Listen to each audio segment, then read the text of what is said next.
That's a problem. Oh. See how that inner seal is cooked as well? Yeah, that's not good. Hey guys, we're from LIFCO Hydraulics. We're going to do a new format here. We're going to review the footage while we are providing commentary. Hope you enjoy. These were brought in a week ago. That's a P24. You can determine a P24 by the housing. So a P24 is 10 inches. So do we know the story on these guys? Yes. We've got a schematic. So this is pump 1, pump 2. This is all the customer had so far. It's a description and troubleshooting of a failing pump. I guess we don't really have a story. Brennan said it was leaking into the case. So my assumption for the two pumps is that the rotating groups are going to be shot. Looks like it's just a random homeless guy just doing their mechanics here. He has a uniform. Why does he not have it on? But so far, we've got a P24S, which is pretty obvious. So yeah, you can see very clearly that there's no shaft seal. And that's normal. No, that's special. Because if you got no shaft seal, and we were to throw this on the bench right now, you would be shooting all the oil out. But it works for this system. It works for this system because you want oil to be shot through.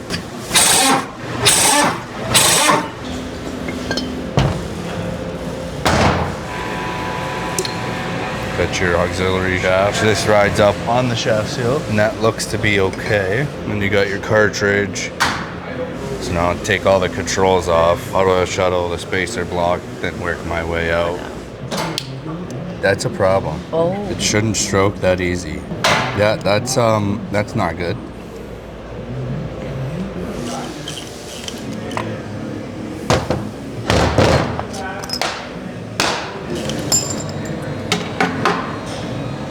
That is a steel jaw from one of the vices. It's essentially working like a strong back.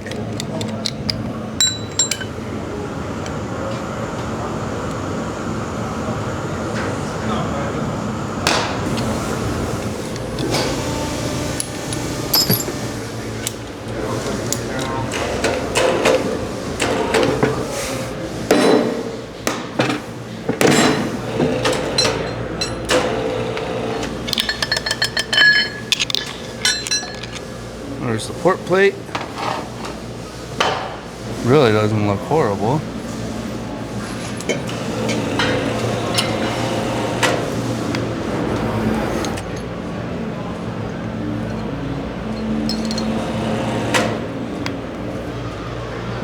Looks okay so far to the eye? Yeah. I was gonna say there's a whole bunch of that red stuff, like even it's on your hand. What is Rust. that? Rust? Rust. Inside though. Yep.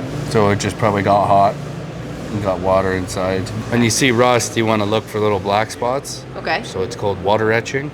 Yes, that's where it's actually eating the material. Yeah. You got some shiny spots, which is not a good sign. That might be a little bit of water etching there. But we'll find out as we take more apart. So once you get to about this point, at your stops that ride up here and here, Yeah. they're very likely to get caught on here. Oh. So what I've kind of just started doing is kind of hold them in the middle, and I'll kind of give it a wiggle. And that's what I found to be the easiest way to get them through without lifting them up and pulling them and damaging them. So now you have your barrel. So I'm just gonna pick this up and throw it on my bench. Spec for these is 2 thou to 5 thou. I'm assuming it's not going to be anywhere near 5. Yeah, so that's no effort. And that was 5. Yeah, probably going to be 8 or 9. This is a 7. 7 goes in easily. I'm going to say 8 thou, 8.5. Because it's so unstable. That's not normal. It's got like a lip. I don't know if you can see it. So I'll take a picture of that. So that's a pretty good eye that he caught that. I mean, somebody who was unfamiliar with it would not have caught that lip. And because it is in the report that was actually a pretty serious problem. I'm gonna pop the snap ring off, take the pistons out, creep plate out, and then I'll be able to flip this, kind of get some oil out.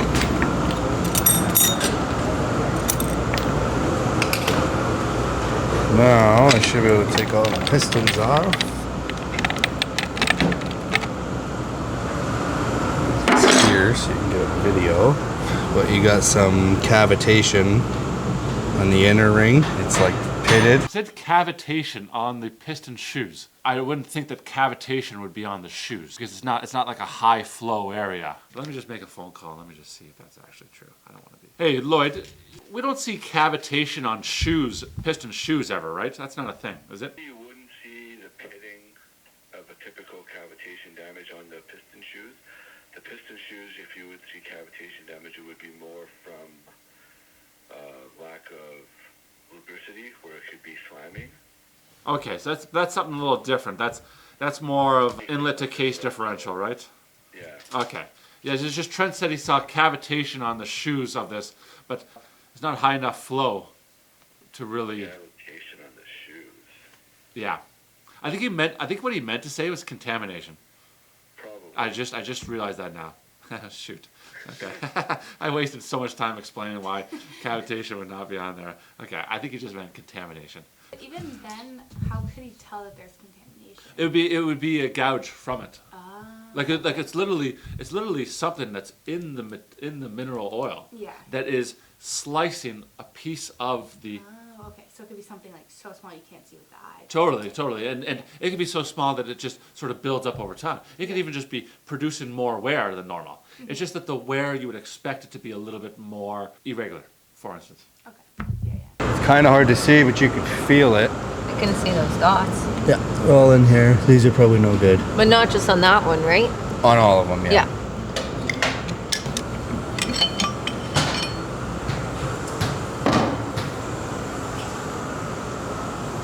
There's not much rust. Yeah, that could just be anti-seize as well. The shaft should be replaced. Hit it with some brake clean first. Now, so he's saying this is anti-seize. He said the other one was rust. I didn't think there was rust inside. This was a working unit full of oil. I bet it could just be that it was grease. It could be this anti-seize that they talk about. It could be some coating that they had on something. I didn't think that it was rust. Rust would have been extremely destructive. So this is the new style. It is one seal that has two parts. It's got the dust seal and the lip seal, where some of them have two different seals. And then it's got the standard chronicle bearing. See, doesn't he look nice and professional? Tucked in with the bell line. Even tucked in his shirt. Ah, the guy's. His belt.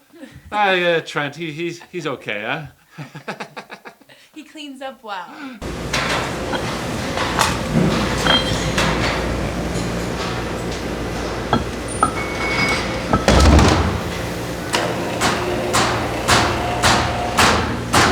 So that's it for over here. So now I'm gonna take this apart here. This is like belled up, like you can feel it. That's no good. I mean, it's probably no good because it moves so freely, but like it should move like this without these hooked up. What is it missing or what's not there that's making it do that? No, I won't know yet. It could be Okay. wear or it could be missing the seals. The seals could be cooked.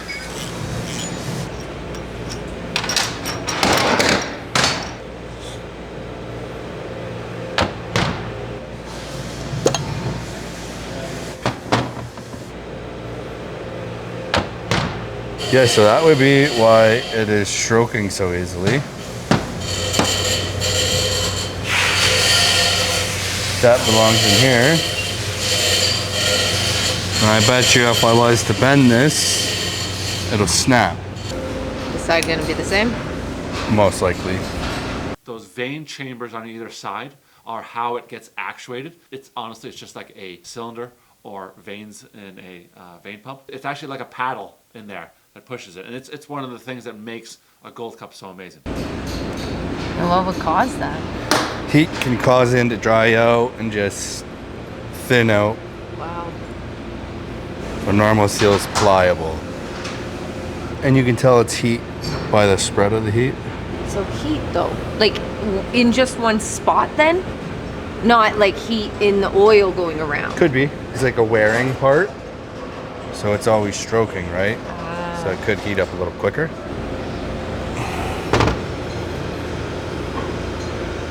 It's like even these are cooked. And those are?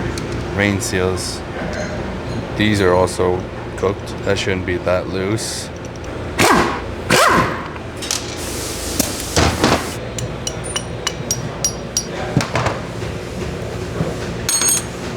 So yeah, that inner seal is cooked as well.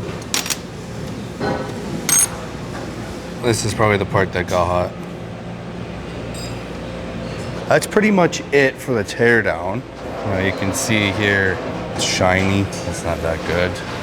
Got a wear line here and here and here. So is this fixable? Yeah, the unit itself overall looks salvageable. It's all gonna be fine details. You see these wear lines? You can feel that with your finger. Could be reused, but because it's risky, Yeah.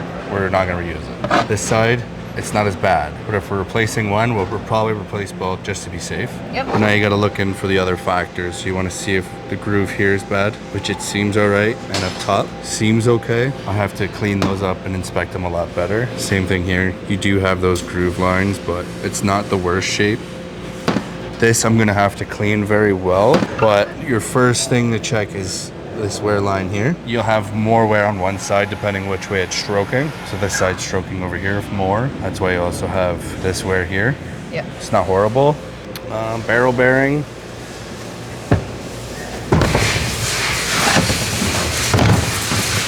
What I'm looking for is score lines. So there's gonna be lines going this way, which it does have, but they're not deep. Like if you can't feel it with your fingernail, they probably are okay. Spin's all right. I didn't really see contamination inside. This is another reason why gold cups are considered to be, one of the best is a barrel bearing. Because with those pistons, the force is on only half of the pistons, right? Half are suction, half are pressure.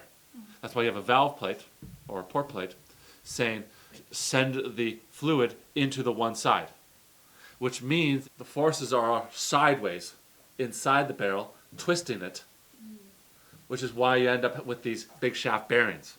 This one says, well, I'm going to put a bearing around the whole barrel instead to keep the barrel center, as opposed to having a huge shaft to keep everything in alignment. You also have to look at your barrel. If you have a lot of lines on this race right here, then that's where you would determine that's no good. Shaft, there is damage on this line here. So in theory, this shaft is no longer good. Faceplate, non-serviceable unit, replace. This will have to get cleaned up and lapped. Same with the pistons, even though they have cavitation, it could come out. Creep plate will have to get lapped, but I don't see any super shiny spots. That might be all right. This will get inspected, opened up. Same with the vane pump. Control needs to get opened, valve block needs to get opened, but that's gonna get done while I'm inspecting, kind of thing. Okay. If I had to assume it's gonna be a slug on one side, that's all I've seen special about auto shuttles, but there's no real way of knowing for sure what's gonna happen. Spring washer, it's identical. That's a lot of wear. So spool is chrome, it should be the same color.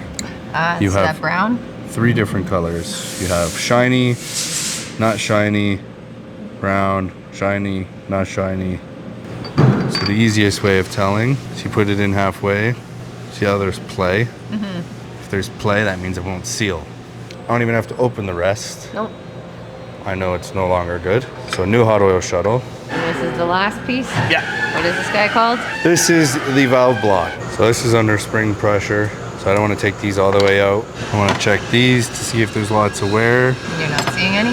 Nope. I'm going to pop all these out. Are those like the pop-it things? Yep. There's probably a little bit of stuff in there that shouldn't be in there. We'll do a quick check just to make sure. See how there's a little bit of wear here. Nothing horrible. It can always be put in the lathe and cleaned out. Is there anything being worn in this thing? Yeah, these would get worn. They up and down like they move? Yeah, they go up and down. Yeah, that's pretty much it for the inspections, besides that T6, but that's a standard T6.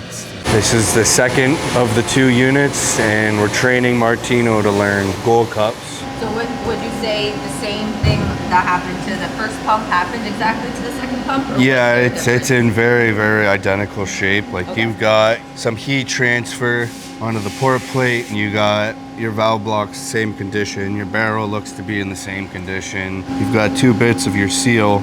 You're supposed to have a solid seal in here and your molded seal. Because it got hot, the seal cracked. You got to take in consideration that's the front end. So now I should check like a back end seal. So theoretically, if the pump's getting hot, the front and the back are going to be in same condition, right? That seal is very pliable still. You've got friction here that wore out this top of the shaft. Also on both then.